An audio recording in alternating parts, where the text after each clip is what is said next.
Kwa sababu kama kuna watumishi wawili, kwa nini ununue basi la watu 60? Eti kama kuna watumishi watatu hata watano, kwa nini ununue basi la watu 60 au watu 20? Kwa hiyo tutanua hata magari madogo kulingana na mahitaji ya sehemu husika. Kwa hiyo hayo nadhani tuachie wakurugenzi waweze kuiongoza kwa kushirikiana na waganga wakuu wa halmashauri. Kwa hiyo nyinyi mtakao viongoza hili jambo katika halmashauri ili tufanye tathmini, tuone yale maeneo ambayo ni korofi, ambayo yana changamoto kubwa, tuanze nayo. Ongeza wakurugenzi wa halmashauri za wilaya za Urambo, Tabora Manispaa, Igunga na Kaliua kwa kutenga shilingi milioni 167 na laki mbili kwenye bajeti ya 25-26. Ili tutaliona kwenye atoka nayo. Naomba nisiliongelee sana. Wale wengine ambao hawajatenga wajiandae kutueleza hapa. Sijui watatueleza nini ili tuweze kuelewa. Tunaomba wajiandae kutueleza hapa kama kamati, tujue ni kwa nini hawajatenga hizo fedha. Naomba mjiandae. Kila mmoja atasimama hapa, tujue kwa nini hawajatenga fedha kwa ajili ya ujenzi wa nyumba za watumishi wa afya.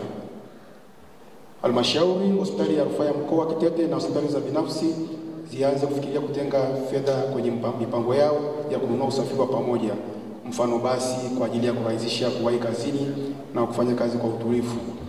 Ili tumelichukua na maelekezo ni kwamba liwekwe kwenye mipango mikakati ya ngazi ya mkoa, kwa maana hospitali yetu ya rufaa Kitete,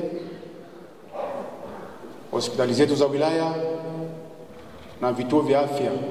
Pale ambapo mna mapato ya kutosha, ruksa tununue magari kwa ajili ya kuhudumia watumishi. Tulipitisha namna hiyo, si ndio jamani? Si ndio Haya, hilo limepita. Kwa hiyo mnaruhusiwa kutumia mapato yenu ya ndani kununua magari hayo kwa ajili ya kutoa huduma kwa watumishi. Lakini tuelekeze halmashauri na wadau wa afya kushirikiana kwa kujengea uwezo wa watumishi wa afya kuendelea kupata elimu endelevu ili huduma iendelee kutolewa kwa wateja wetu. Kwa haya mafunzo mlioyaomba, sisi pia tumeridhia kwamba ni kipaumbele. Kwa hiyo halmashauri pamoja na waganga wafawidhi ngazi zote waweze kuchukua hili kwa umakini mkubwa, na utekelezaji tutauona kwenye mwaka ujao tutakapokuwa na mkutano mwingine. Lakini waganga wakuu wa halmashauri pamoja na kurugenzi tutaendelea kuratibu programu mbalimbali za kuhakikisha kwamba na nyie pia mnawezeshwa kiuchumi kulingana na nafasi zenu, lakini bila kuvunja sheria na taratibu za serikali. Hilo ni jambo la msingi, na tumeona ushuhuda hapa kwa yule mwenzetu ambaye ameandika vitabu 15. Nyingine na kufanya tuendelee kufanya ubunifu mbalimbali na kukuza talanta zetu. 4. Tunashukuru uongozi wa mkoa kuendelea kusimamia stahiki mbalimbali za wauguzi. Zinaendelea kulipwa extra duty na on-call allowance, japo sio zote, lakini jitihada tunaziona. Kwa wauguzi walioko hospitali binafsi na mashirika ya dini, mkoa ulipeleka barua ya kuwakumbusha na kuhimiza waajiri juu ya kulipa stahiki za wauguzi ili waweze kuendelea kutoa huduma kwa morali njema. 6. Watumishi waliokuwa wamepata shida kuwafuata wenza wao, walio wengi wamepata uhamisho, wameungana na kufanya familia zetu kuwa salama.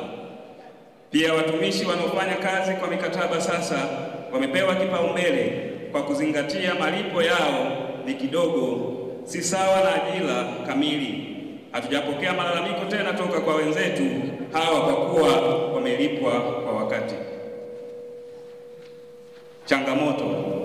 Ndugu mgeni rasmi, pamoja na mafanikio haya, wauguzi na wakunga tunazo changamoto mbalimbali ambazo leo tunaomba utusaidie kupata utatuzi. Changamoto hizo ni: 1. Uhaba wa watumishi watoa huduma za afya na hasa wauguzi. Pamoja kwamba serikali imetoa ajira, lakini bado watumishi hatutoshi. Tunaomba kiongozi wetu tupate watumishi zaidi ili tuweze kutoa huduma zinazozingatia ubora wa huduma kwa wateja. 2. Uhaba wa makazi kwa wauguzi maeneo ya kutolea huduma.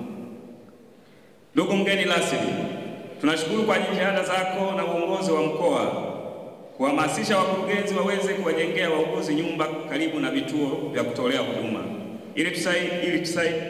Itasaidia sana hao wachache kuwepo karibu, lakini kutokana wauguzi bado ni wengi na wanaishi maeneo mbalimbali ambapo ni mbali, tunaomba kupata usafiri utakaowarahisishia wauguzi kufika maeneo yetu ya kutolea huduma, mfano hospitali ya mkoa na hospitali za wilaya na hospitali binafsi au mashirika wapate basi. Vituo vya afya na zahanati wapate magari madogo kama haisi na noa ili kurahisisha na kuwawezesha watu wa huduma na wateja kupata wepesi na utulivu. Ndugu mgeni rasmi, yafuatayo ni mapendekezo yetu kwako na serikali kwa ujumla. Moja, tunaomba mkoa uendelee kuajiri watumishi wengine ili wawepo wauguzi wa kutosha katika vituo vya kutolea huduma, tuweze kutoa huduma bora na sio bora huduma katika majengo mazuri yaliyopo. Mbili, tunaomba kujengewa uwezo vituoni kuendana na mabadiliko yaliyopo, mfano wauguzi wote tupate mafunzo ya huduma kwa wateja, huduma zinazozingatia utu na staha, customer care, respective and compassionate care, ili nasi tujue maboresho yanatupasa tunapotoa huduma kwa wateja wetu. Tatu, wauguzi wapewe posho zao kama inavyostahili, mfano posho za mazingira hatarishi, malipo ya kuitwa kazini na malipo ya masaa ya ziada na sare za kazi zinazoendana na gharama za maisha kwa sasa, kwa kuzingatia miongozo hususani kwa wale ambao hawajapatiwa.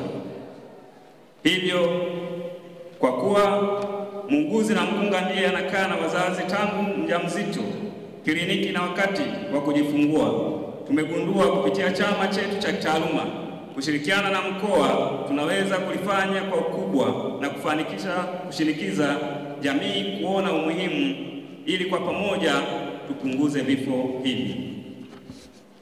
Mheshimiwa mgeni rasmi, mwisho kabisa tunapenda kutoa shukrani zetu za dhati kwa kukubali mwaliko wetu wa kuwa mgeni rasmi katika kikao hiki.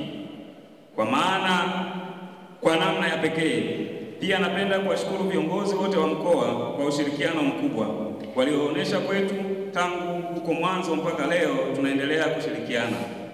Tunawashukuru wote walioshiriki kuandaa tukio hili, kwani haikuwa kazi rahisi. Pia tunapenda kuwashukuru wageni waalikwa kwa kuhudhuria, kwani mmeifanya siku yetu hii kuwa ya muhimu kwetu. Mungu ibariki Afrika, Mungu ibariki Tanzania, Mungu wabariki wauguzi wote. Mheshimiwa mgeni rasmi, asante sana, naomba kuwasilisha. Makofi tafadhali, endelee kwenye studio kwa ajili ya risala. Asante sana studio wakati anawasilisha.